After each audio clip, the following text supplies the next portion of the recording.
Vice ganda, nasangkot sa aksidente. Ganito kalala ang nangyari.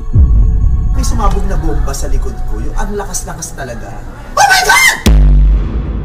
Nasangkot sa isang malubhang aksidente sa kalsada si Vice Ganda, ang kilalang host ng programa na It's Showtime. Dahil dito, nagkaroon ng malalim na panalangin mula sa kanyang mga tagahanga para sa kanyang kaligtasan. Ngunit ano nga ba ang nangyari sa kanya? Ano ang kanyang kalagayan sa kasalukuyan? Sa kabila ng mga kontrobersya na kanyang kinakaharap, patuloy pa rin ang pagmamahal ng marami kay Vice Ganda dahil sa kanyang mga nagawang kaligayahan at tuwa sa mga tao. Kabilang si Vice Ganda sa mga personalidad sa industriya na maituturing na matagumpay, at malayo na ang narating niya mula nang simula siya sa mundo ng showbiz. Bagamat may mga isyu at pagsubok na dumaan sa kanyang buhay, hindi may kakaila ang kanyang kahusayan sa pagpapatawa at pag-host. Naging inspirasyon siya at isa sa mga kinikilalang bituin sa industriya. Ngunit kahit gaano pa siya kasikat, hindi ito naging pampalubag loob sa panganib ng aksidente.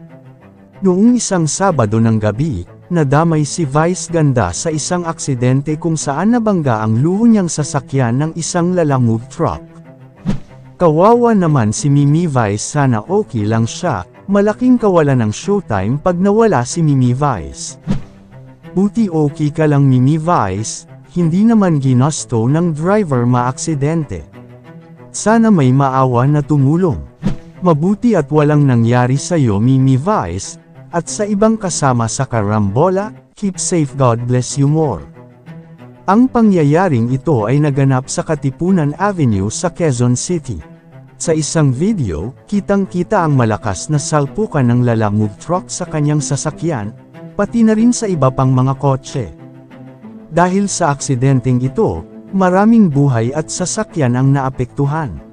Sa kabila nito, makikita sa video na mukhang maayos naman si Vice Ganda, na sa oras na iyon ay nasa labas ng kanyang sasakyan. Nagpapakita siya ng pag-aalala at tumutulong sa ibang mga nabiktima ng aksidente, pati na rin sa mismong driver ng truck.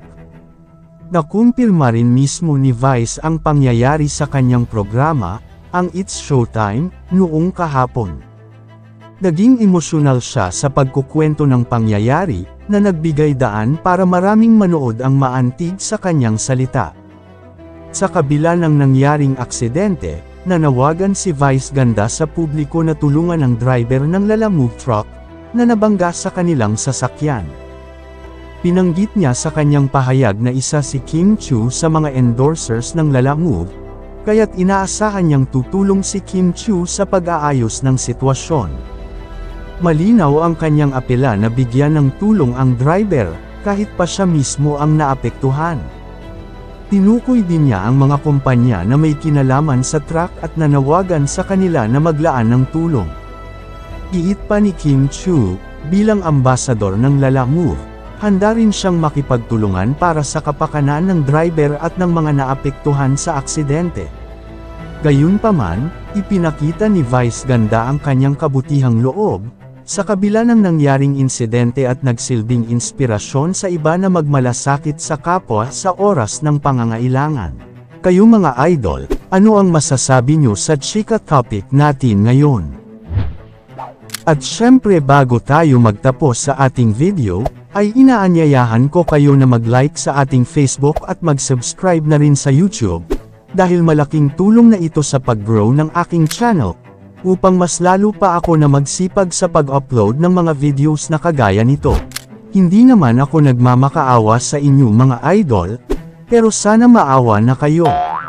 Hanggang dito na lang ang ating video, maraming salamat sa inyong pagtambay, bye-bye!